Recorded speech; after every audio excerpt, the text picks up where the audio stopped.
Greetings and salutations to the entire population of the young teenagers. You're no longer young teenagers, but you're beyond teenagers. But you love the music as much as the boss with the hot sauce does. And if you've been watching our chats, this is a very special one. I have two young men that represent rock and roll from the very beginning with cats like Little Richard, Fats Domino, Chuck Berry, and who took it to another level. I'm talking about my main man, Gary Anderson, otherwise known as Gary U.S. Bonds. Gary! Hello there, friend. How are you, Geator? Now, Gary.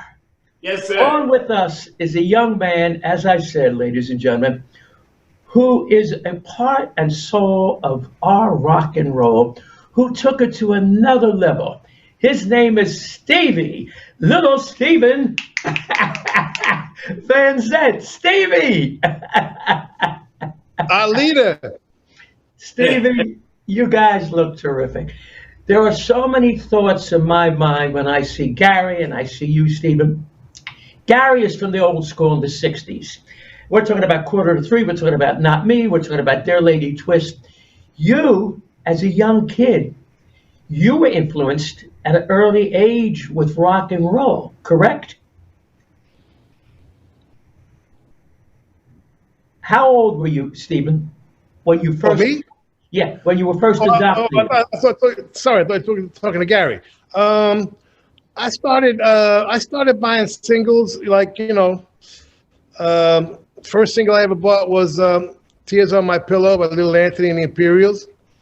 And then I started buying singles, Duke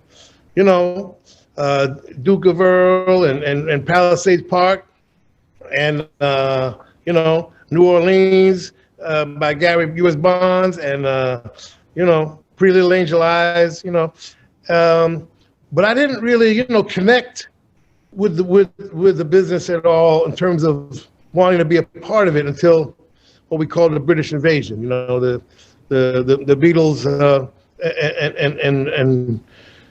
so many of the bands that came with the British invasion, the Beatles, the Dave Clark Five, the Herman's Hermits, and Rolling Stones, the Who, the Kinks, the Yardbirds, all came at once in 1964, and being introduced to bands for the first time in my life, changed the whole thing for me.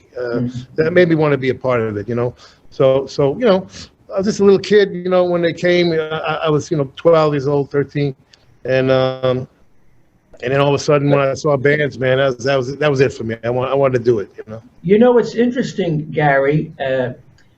Stephen worked on the Dick Clark tour with the Dovells. Yeah, that's where I met. That's where I met Steve with the Dovells. That's right. Yeah. I met all my heroes, that I was studying, because I really missed the 50s and early 60s. So that was my school. That was my education that year on that tour, meeting all of those heroes and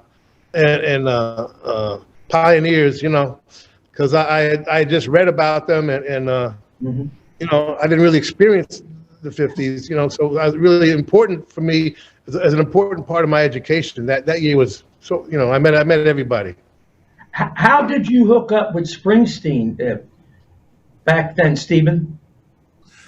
Well, we were friends from early on, because I'm not exaggerating. The day before the Beatles played this variety show called Ed Sullivan, February 9th, 1964.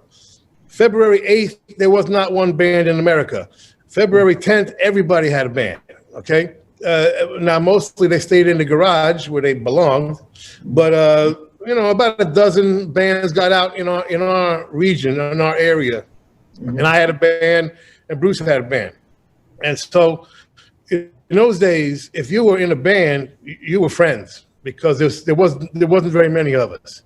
And it was not a cool thing to do, it was not like, it wasn't really a legitimate business until the 70s, So at that point, you were a freak, so us freaks kind of bonded together, Asbury Park, I'm sure, Gary, you worked Asbury Park back then, because I remember when I was doing record hops, Asbury Park was one of the spots that had all the clubs and stuff like that that you would work.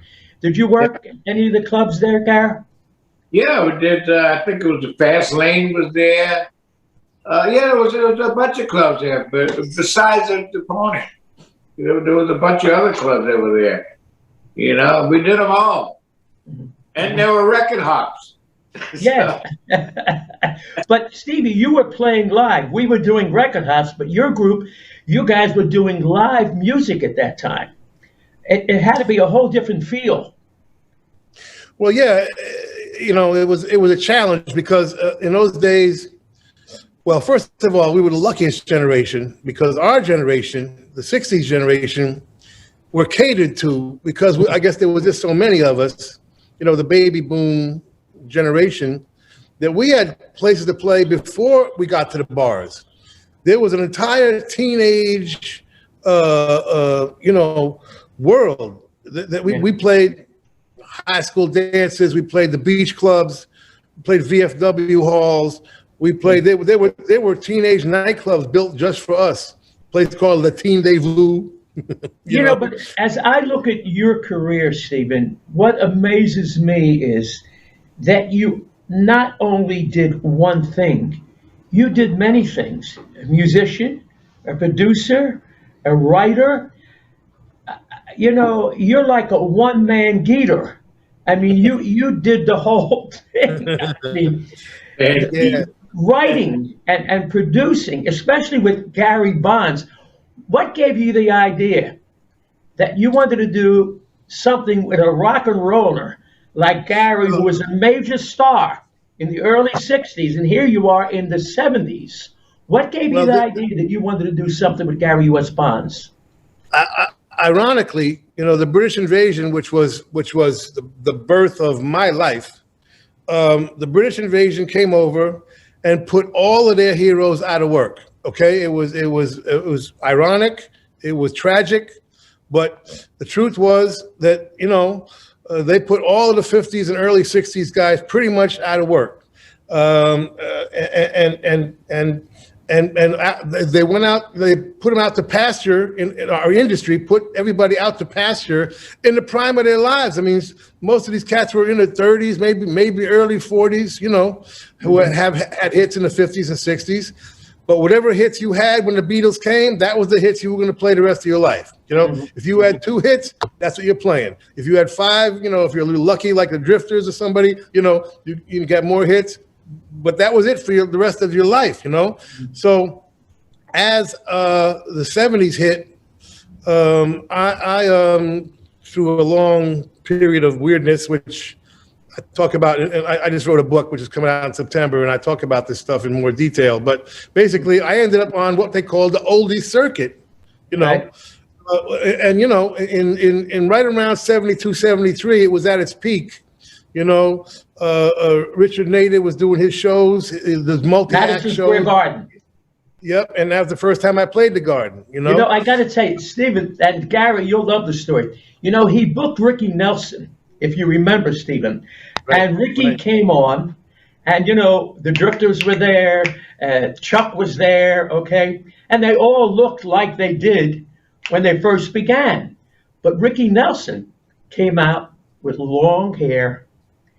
And the audience did not accept that. If you remember, they booed. And because of that, he wrote a song called, you know, The Garden, if you want to play the Garden song. You remember that song? How was that show? Called Garden Party. Garden Party, right. Where he wrote the experience of going out there, and everybody thought that he was going to be doing the old Ricky Nelson, and they wanted to hear the old songs.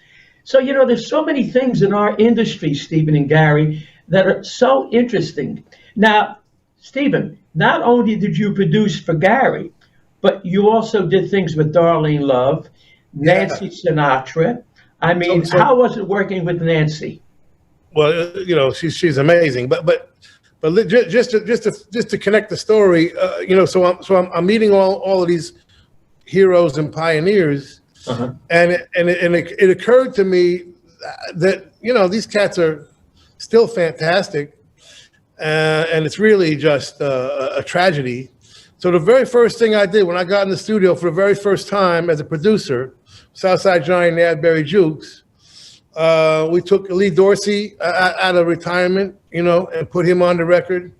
Ronnie Spector had gone back into retirement after George Harrison had gotten her out of retirement, and then on the second Jukes album, we reunited the Drifters, the Coasters, and the Five Satins, because my thing was, let me first of all, show a way of saying thank you to these people, show a gratitude, but also to show people that they're still vital and they're still great. They're not something from the past. They're still terrific. So after the Jukes second album, shortly thereafter, Bruce came to me and said, I want to do a record with Gary U.S. Bonds, and that's what we did, man. And we really, I learned all I knew from Gary's records was his singles, which were like, party records, Yeah. And they were great.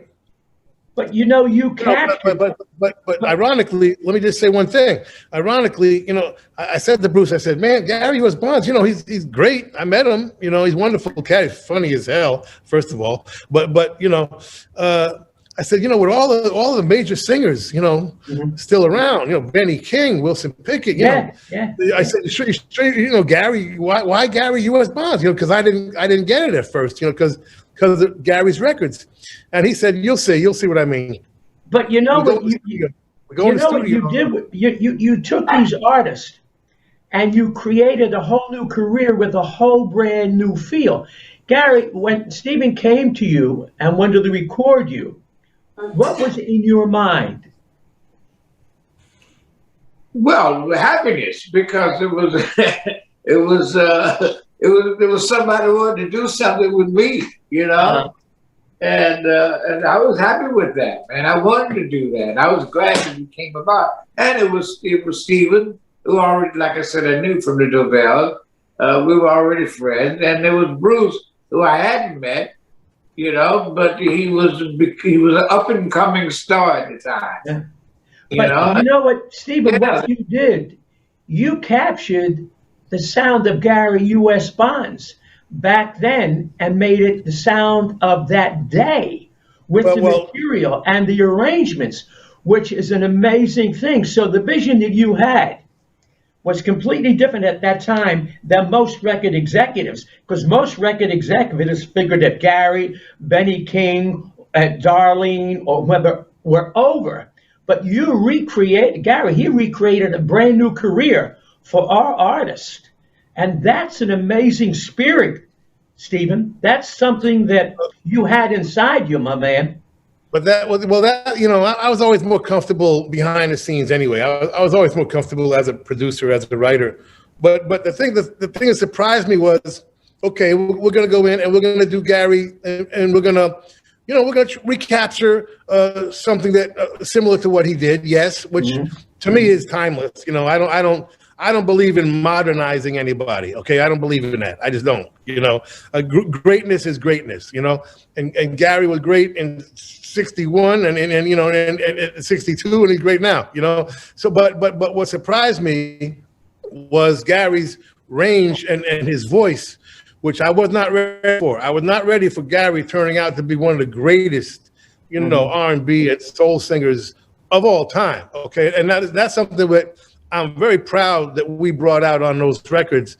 The first record, we actually had a hit on the first album, which was unbelievable. The second album, not as many people heard the second album, which is even better. But Gary turned out, so we started stretching Gary in certain ways and seeing how where he could go, and it turns out that there was some of the greatest vocals I've ever heard in my life on those two records, and that is something you would not have necessarily known from Gary's hit records in the early '60s, because they were a little bit more one-dimensional, as great as they were, but they were a little bit more one-dimensional and double track, triple track. Sounds like a party going on in the garage. but when you start taking them into real soul music and real R&B like we did, and rock music too, by the way, like Rendezvous and things like that. Gary was just like deliver.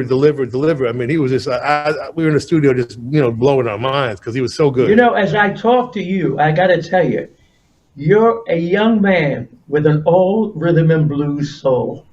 I mean, I don't know of any other young cats today, when I say young in the industry of today, Gary, that have Stephen's soul. And, working with Little Richard and working with Chuck Berry. And I know that Richard really loved you. Because when I did interviews with Richard at the Rock and Roll Hall of Fame when he was inducted, all he was talking about you, saying, Geator, he knows what it's all about. Now, with Chuck, you worked with Chuck also. What was the difference between Chuck and Little Richard? Well, well, wait. We all know how difficult Chuck would be. Let me try and be diplomatic here. I mean, it was a tragedy, because, this is a bit longer than we have time for. But basically, some cats, look, the contracts in the early days, the business should not have been as exploitive as it was. Okay, well, we all know that those contracts were weird and they were wrong. But they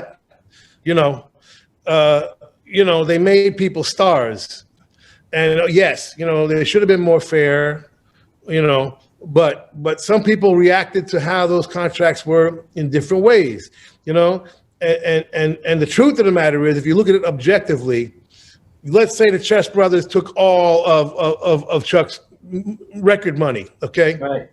And what is it, 59 cents a single, manufacturing, payola, by the time they're done, they're making, what are they making? They're stealing 10 cents, 15 cents per record, and meanwhile, Chuck Berry put $10,000 in cash in his guitar case 5 days a week for 50 years. Okay, now you add up that money, all right, and see who ripped off who. Okay, now I'm not saying that those contracts should have been the way they were. Okay, but here's the difference: Chuck Berry was bitter his entire life about it, in spite of the fact that the Chess Brothers made him famous, able to work the rest of his life. They never took a penny from his live gigs, which they were entitled to tell you the truth. Okay, that's a whole other story. But yes, they shouldn't have ripped them off for the records. But that's 1/100th of what he made. It's 1/100th of what he made live. Okay, and here's so he's bitter. Little Richard, you go to Little Richard and people would say, "Oh, aren't you pissed off at Pat Boone stealing all your records?" And Little Richard would say, "No, man, he turned my music on. He turned all these little white kids onto my music. So Little Richard had this attitude like, hey, man, they paved the way for me to be accepted in the white world. And Little Richard just had a much better attitude about the whole thing, and he was always in a good mood every time I saw him. We went to him, to marry me and Maureen. He had never done it before. Stephen and Gary, you're talking about something for our audience out there they never really knew. But the artist did not make the money from the record company. The artist made the money from working performances, doing gigs, doing TV things, and stuff of that nature. Now, Gary, did you own the publishing on most of the songs that you did? At one point, I did. So Frank Guida took the rest of the publishing.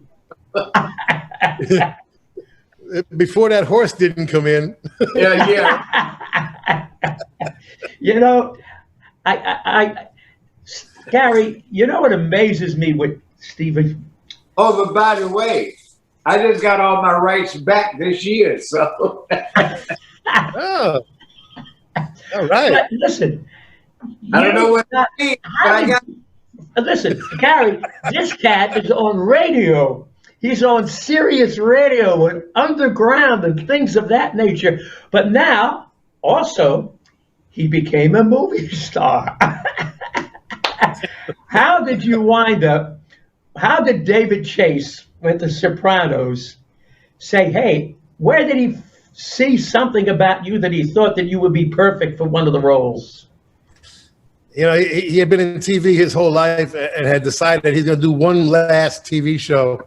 So he was going to break all the rules, and he wanted new faces, and he's flicking around with the remote, and he came across me inducting the Rascals into the Rock and Roll Hall of Fame. You know, and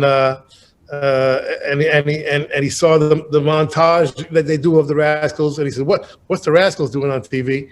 And it turned out to be the Rock and Roll Hall of Fame induction ceremony broadcast on TV for the very first time. It used to be a private ceremony before that. So you know, destiny was working here, and he stops, and I came on. And I did like a little, 3-4 minute kind of comedy routine. You know, it's probably on YouTube somewhere, like everything else is. And he was just like, you know, and he knew of me from the band. He even had my solo records, and he said, you know, let's get him on the show, just to have a new face. And so he called me and he says, man, I got a new TV show. You know, you want to be in it? And I was like, wow, man, that's nice, but no thanks. You know, and he's like, what do you mean, no thanks? I said, well, I'm not an actor. And he says, yes, you are an actor. You just don't know it yet. So come on down, and I did. And I went down, and that was that, you know. But you originally auditioned. I think he auditioned you for the part of Tony Soprano. Yeah, true.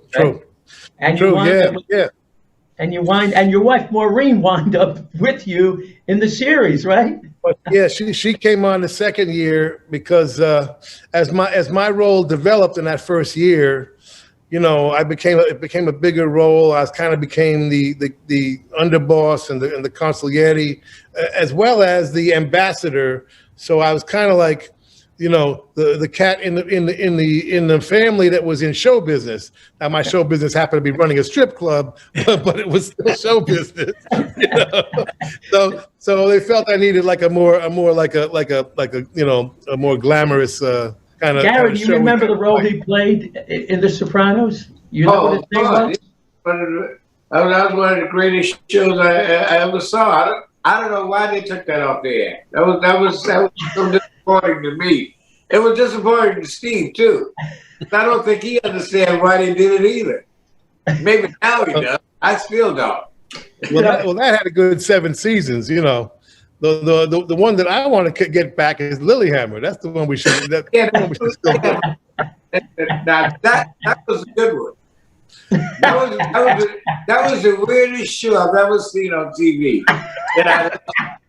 Well, listen, David Chase based this upon certain guys that I grew up with that I had known out of North Jersey. But Frankie Valli, I'll tell you outlived Frankie Valli in that. True, yeah, he bit the dust.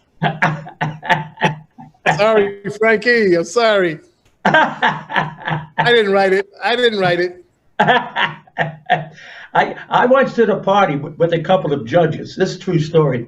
And one judge said to me, I don't know why they killed Valley's part in that. I said, well, yeah, it's show business, Your Honor. He said,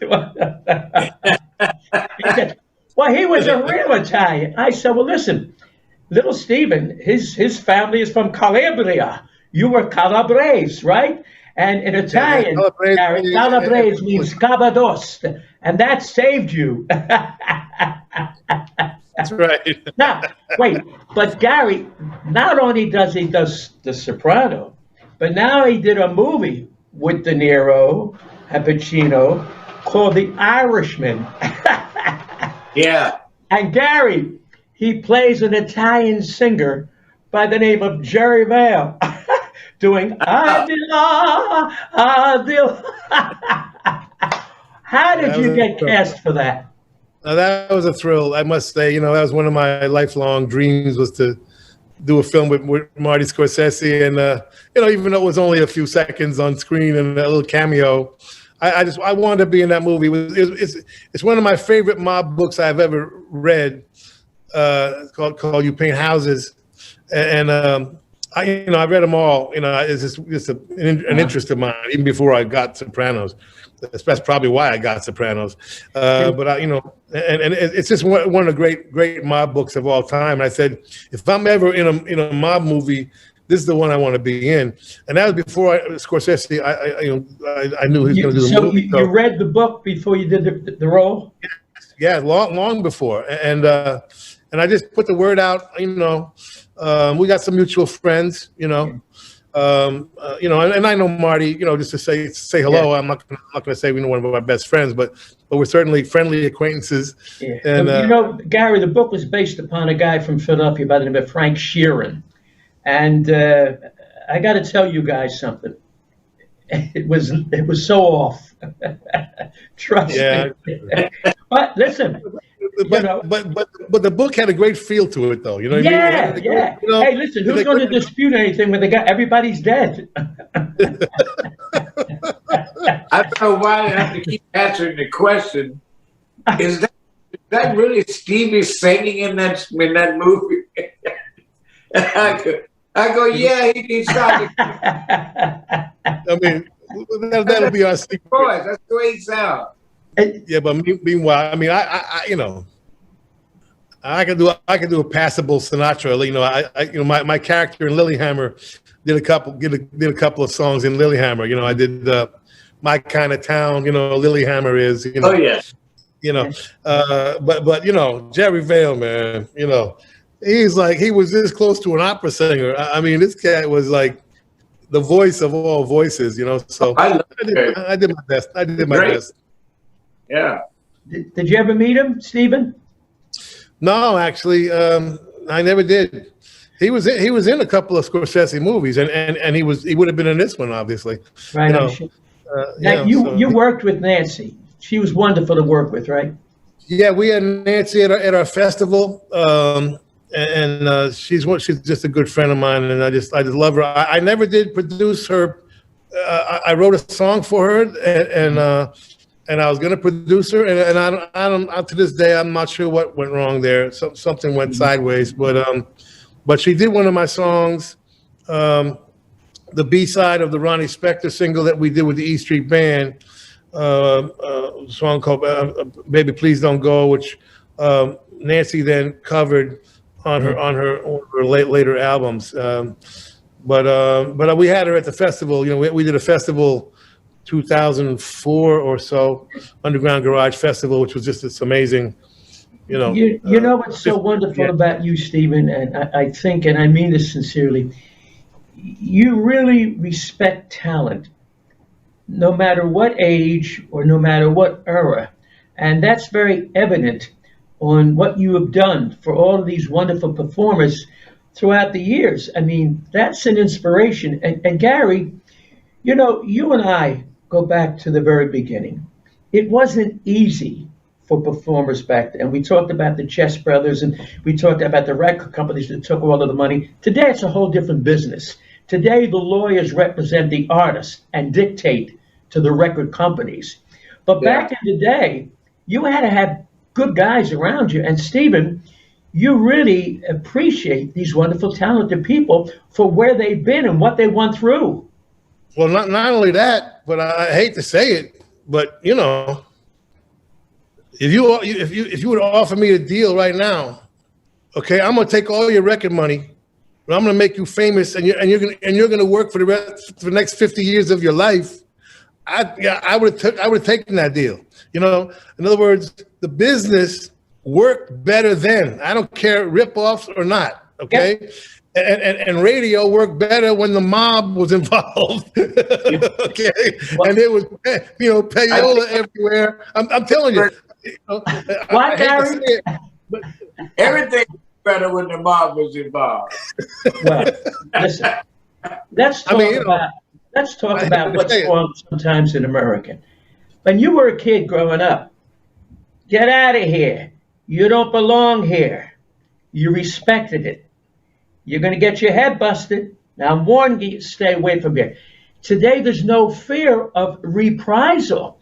People, unfortunately, have no accountability because of back then, you knew where you stood. You knew what you could do. You knew what you couldn't do. If a cop came up to us, I'm sorry, officer, he's got the badge. We ain't going to fight him, because if you fight him, we would have a problem back then. But that was the neighborhood, Stephen, back then. And Gary, that's the way it was back then. And Yeah. I think we as Americans have to go back with respect, law and order, and be one-on-one as human beings. And that's what you guys do with the music. Our music, Stephen and Gary, brings people together. It does not divide us. We are one family in the world, the universe.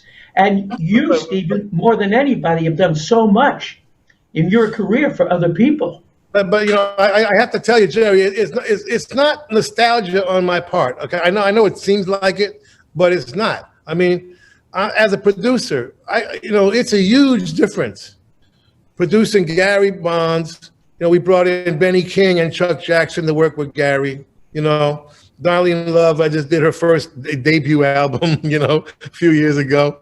For my money, probably the greatest singer of all time, and you work with these cats, the Drifters and the Five Satins and the Coasters like we did, Lee Dorsey.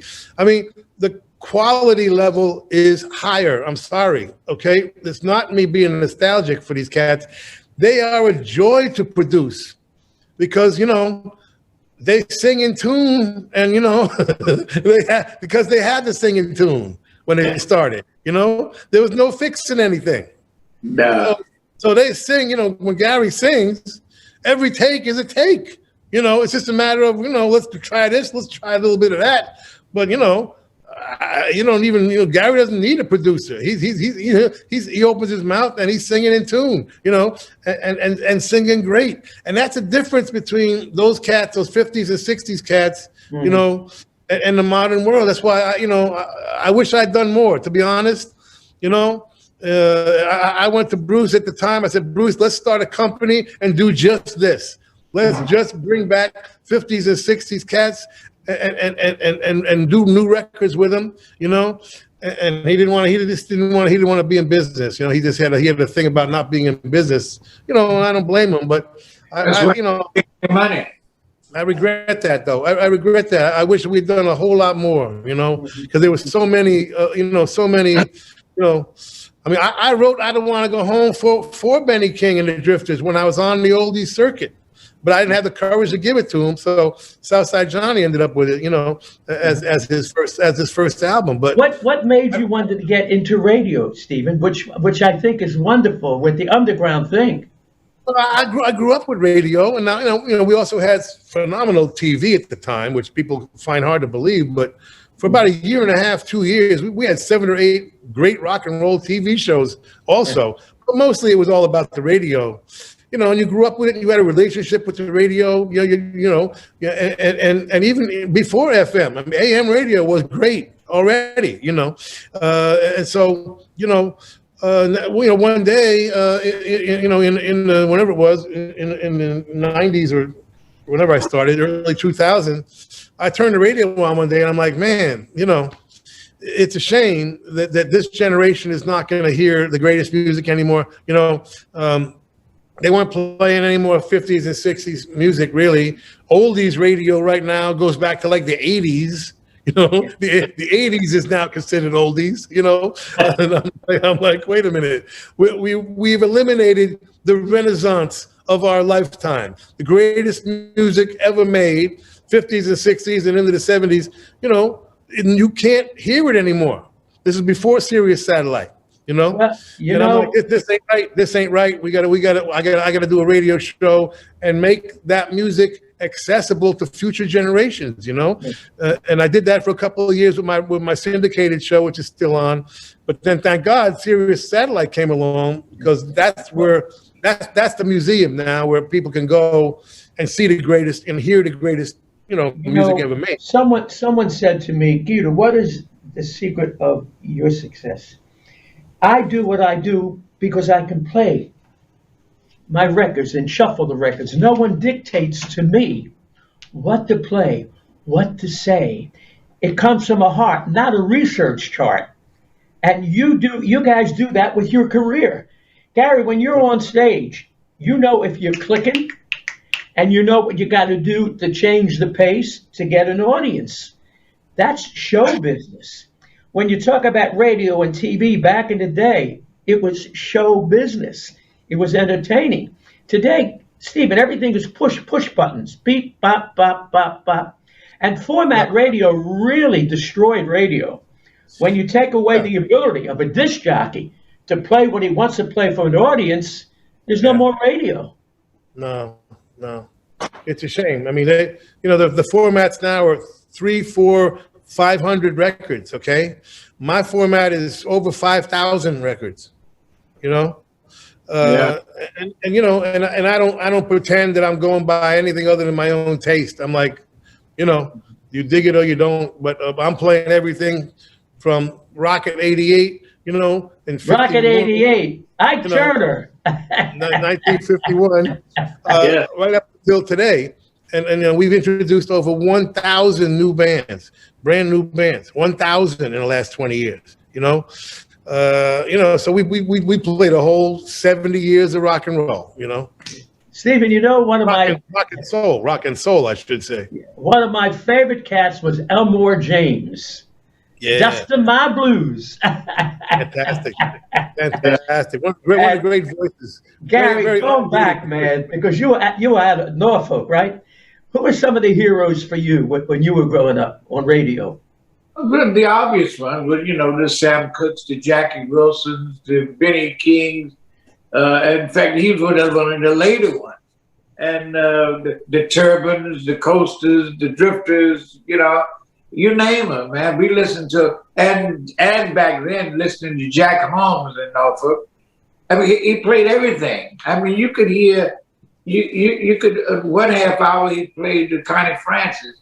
The next half hour was Fats and Domino. The next half hour, it could be Jerry Vale, but you could play anything. And you heard everything, and you loved everything. I mean, on his show, WRAP, I mean, it was country, blues, and rock and roll. Yeah. Wow. But, music speaks for the human experience. I mean, that's really where it is. You identified with the music back then, and that's truly what music is about. And you've created that, Stephen. Out of all of the things that you've done in your life, Stephen, what is the most memorable thing that really struck you as like, wow, look where I am? Well, I think, I think the most significant thing will always be the South African thing we got involved with, taking down the South African government and getting Mandela out of jail. I think that'll always be, one of those moments in your life you look back on and proudly. It couldn't be done now, so I'm glad we did it when we did it. But there's probably two things that'll outlive me. I hope my formats. I have two formats, by the way, not just Underground Garage, but also Outlaw Country, which is doing the same thing on the country side as the rock side. Look, hey, Stephen, look who just joined us. Uh-oh. Paul. I heard. Can you guys hear me? Yeah. Well, for the audience out there, these two cats, along with Gary, but these two cats, when you talk about the Rock and Roll Hall of Fame, and the band that puts it all together and has these cats jumping and moving and swinging and grooving, it's Paul Shaffer. Thank you, guys. Hey, Thank you. Stephen, when you worked with Paul, tell me about the excitement that you took, because you both remind me of that same energy. Paulie is one of my good friends and heroes, and he was the go-to cat, at every major function, every major event, that needed a house band or Paulie was the man, and really everybody knows him, of course, from all those years with David Letterman. But Paul, had you met Stephen before the Rock and Roll Hall of Fame? Did you guys ever work together before that? Yes. Hi, Gary U.S. Bonds. Unbelievable. you doing, my man? Nice to see you. You know, Stephen and I met in the 80s, shortly after Letterman went on the air. I think Stephen was watching us, and very early in my television career, he asked me to join him at his annual Christmas show, which he did in Red Bank, New Jersey. This was early, way back in the 80s, you know, like 85 or something. I was in Stephen's band for a night at his Christmas show, and he had Darlene Love there as a guest. And we were doing Desaparecidos, da-na-na-na. You remember your name? Where have you gone? Desaparecidos. And it was a big thrill for me to play with little Stephen at the time, because I had been a fan of his since we started hearing about him.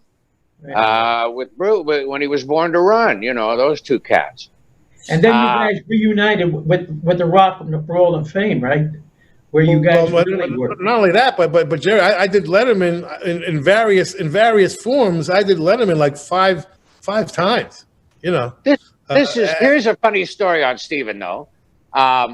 He did it as a big favor to me when I got to guest host for David.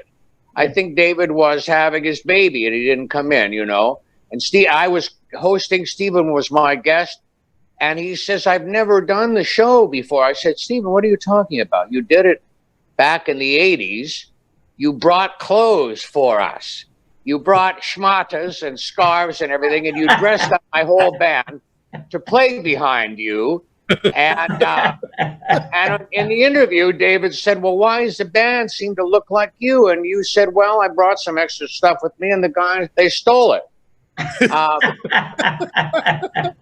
And Steve Van Zandt says, "I have absolutely no recollection of that." You don't remember? You didn't remember the first time you did this show?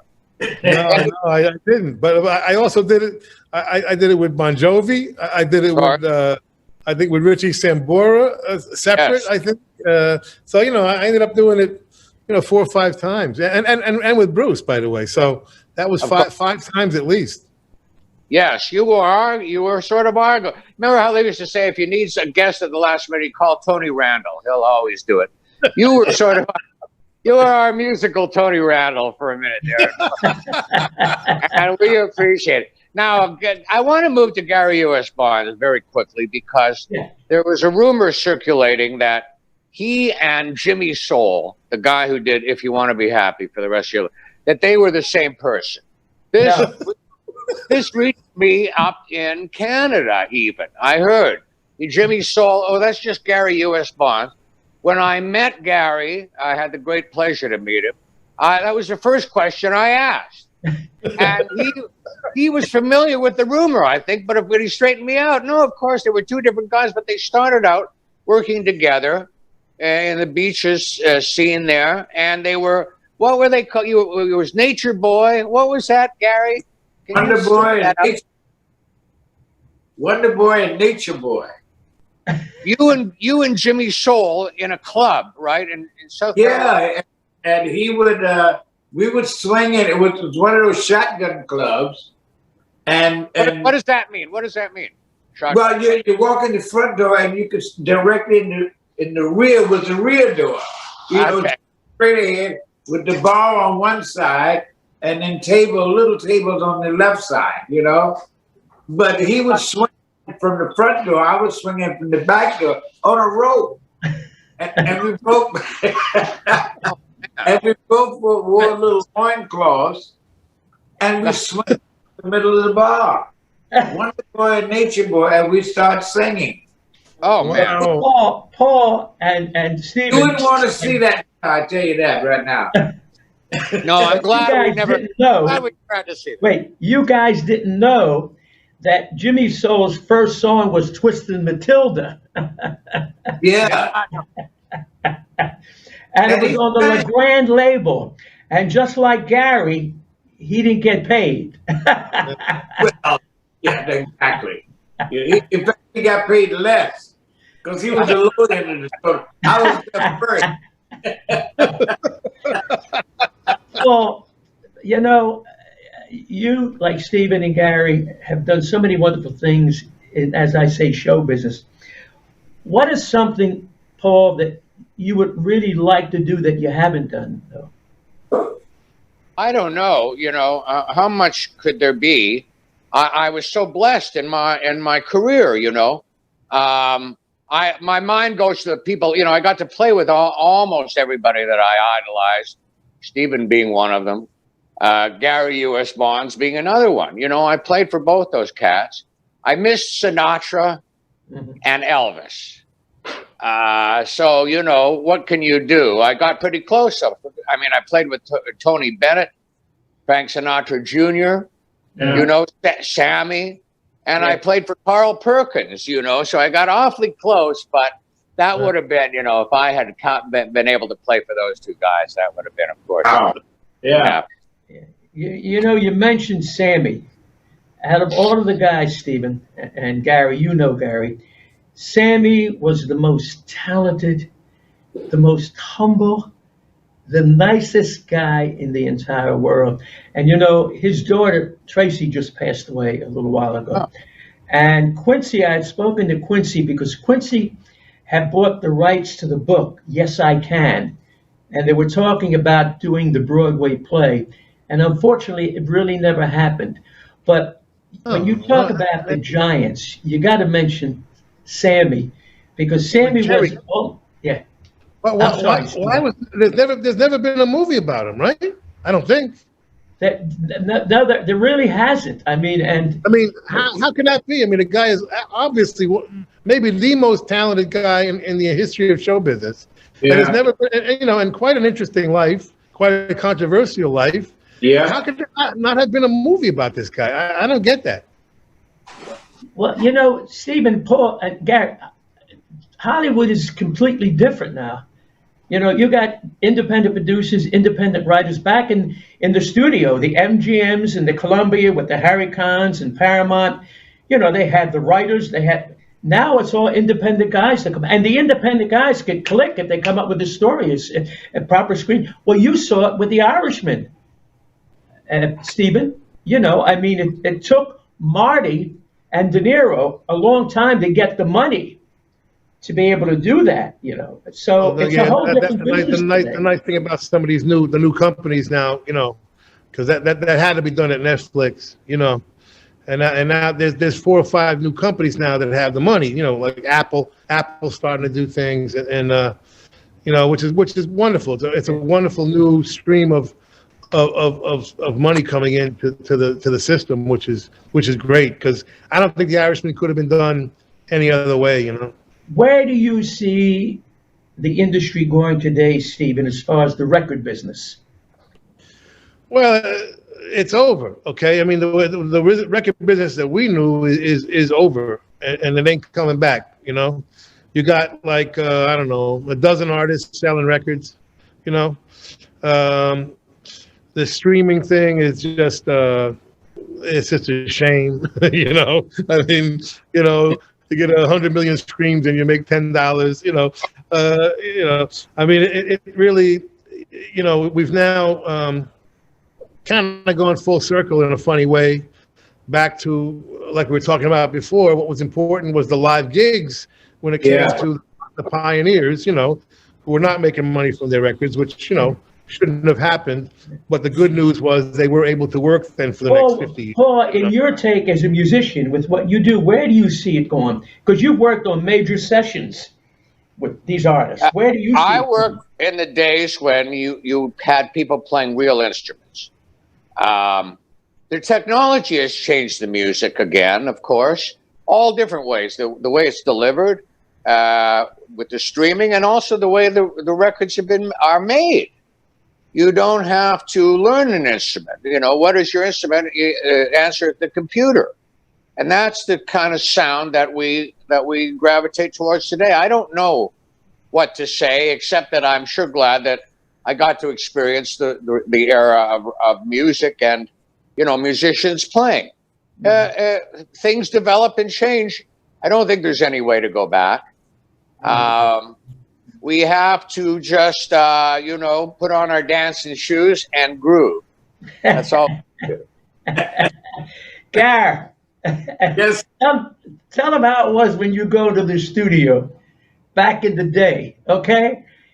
How long did it take you to make Quarter to Three or Not Me or Dear Lady Twist or School Is Out and School Is In?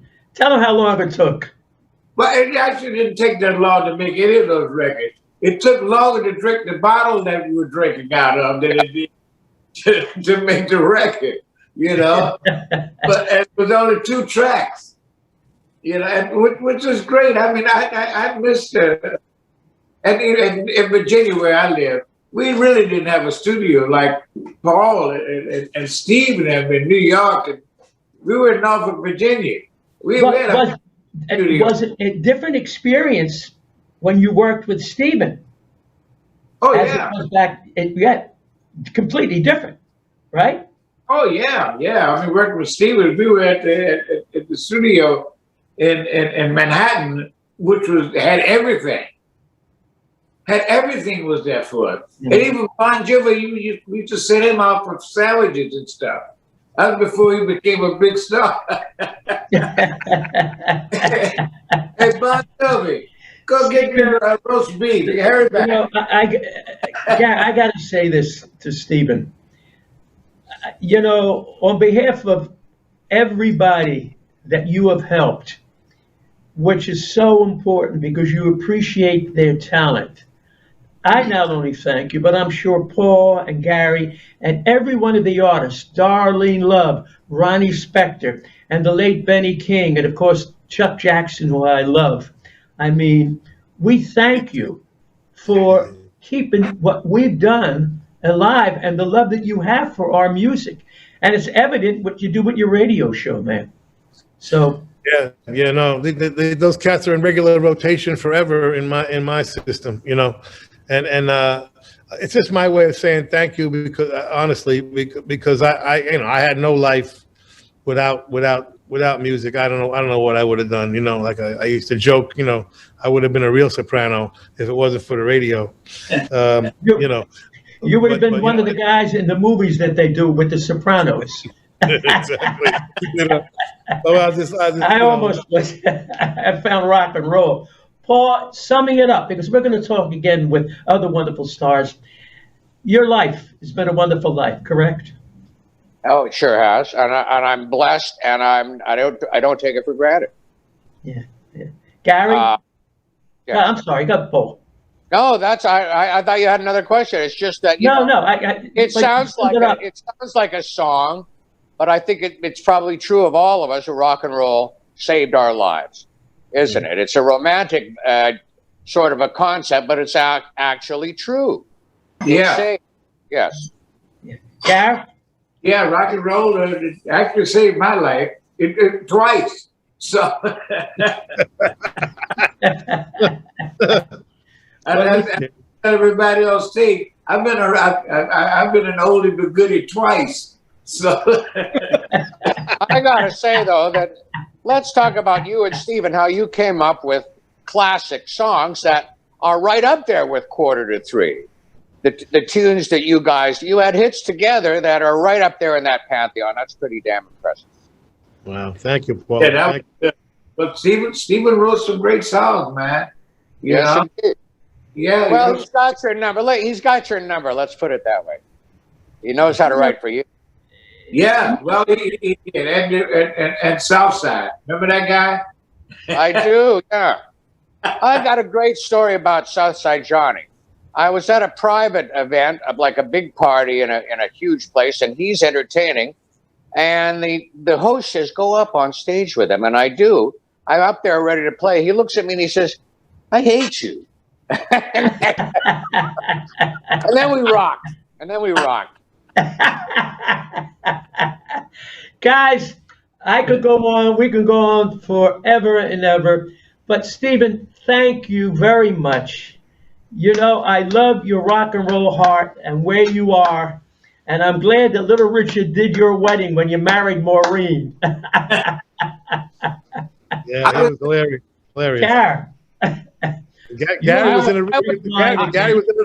Gary was in the wedding party.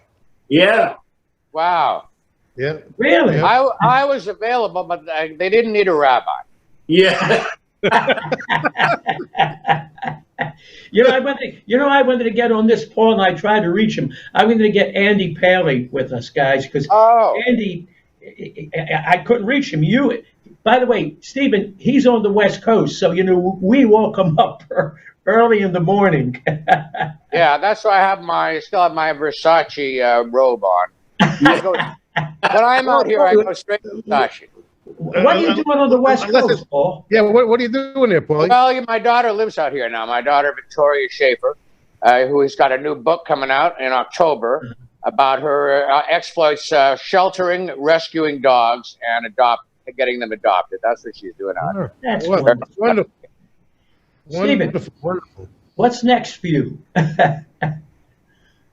What's next? Another movie? What's next for you? Another movie? What are you going to do next? For me? Yeah. Me or Paulie? Oh, me? I haven't. I still can't figure out 21 yet. I mean, I've been trying to figure out what to do this year, and it's been tough. I got a book. I finished a book, which is going to be coming out in September. I got my Summer of Sorcery live show coming out on DVD in June. So I'll be doing, press for those two things. I just put out my Mecca to Mecca record this past couple of weeks, which is my tribute to the Beatles that we did at the Cavern Club on my Soulfire tour of 2 years ago. That just came out. It's called Mecca to Mecca because we started the tour with Paul McCartney coming on stage with me, which was a thrill of my life, and then ended the English tour doing a lunchtime set at the Cavern Club, which is what the Beatles used to do when they started. They would the local shopkeepers and clerks and secretaries would bring their lunch to the Cavern, and the Beatles would play for half an hour. So we did a lunchtime set at the Cavern Club when we were playing there that night. And so that just came out. It's called Mecca to Mecca. Mecca is McCartney's nickname. And Mecca, of course, is my religion is rock and roll. The Cavern Club in Liverpool is my Mecca, so it's called Mecca to Mecca. That just came out, and I'll be talking about that and Summer of Sorcery album and the book coming in September, and then a little bit of luck, we may get back on the road with the E Street Band in 22. Which we did the new album right after my last tour. I toured I toured nonstop 17, 18, 19.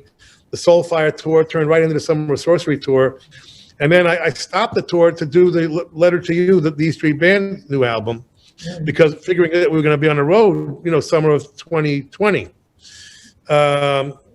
So we got the record done very quickly, 4 days. Listen, you got a full load ahead of you. What you got to do, you got to bring Gary U.S. Bonds back into the studio, and you got to bring it back again. And Paul, we got to do it again, man. I love you. Remember, this is the Geator with the heater being over the record. A plea to sing, bop, bop, bop, a cheap bop, beep, bop, a bop. Thank you, guys. I love you. And keep on rocking, because you really only do rock once. Here she comes, walking down the street. She's a walking just like she's a walking to come to see me.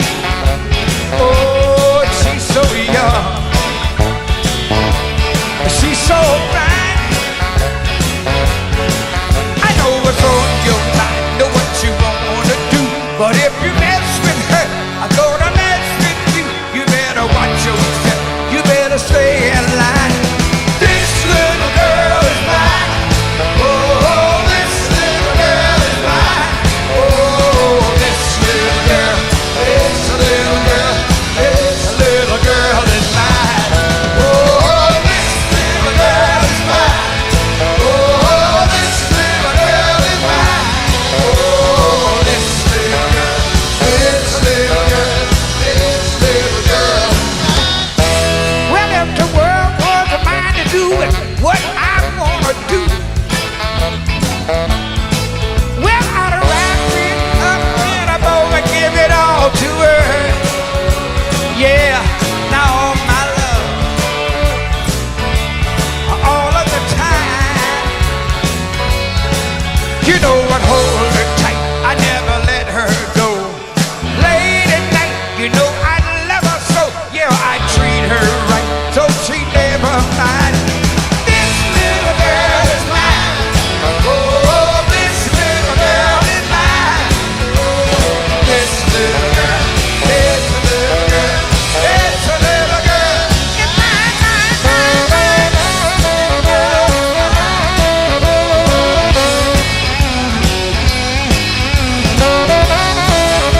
Don't you know that I danced till the 4 or 3 when they had that night with Daddy G. He was swinging on the sax with the turtle too, and I was dancing all over the room. Don't you know the people were dancing like they were ready? The swingin'est band they had ever had, and the swingin'est song they could ever be is the night with Daddy G. Let me tell you that I never had it so good. Yeah, I know you never did until you get that piano with that jive. I take a band like the Church Street Five. Don't you know that I danced till the 4 or 3 when they had that night with Daddy G. Well, everybody was as happy as they could be, 'cause they was singing with my Daddy G. I blow Daddy, I blow sweet Daddy, yeah, yeah, yeah, yeah, yeah. I just a little bit of soul now. Oh, yeah.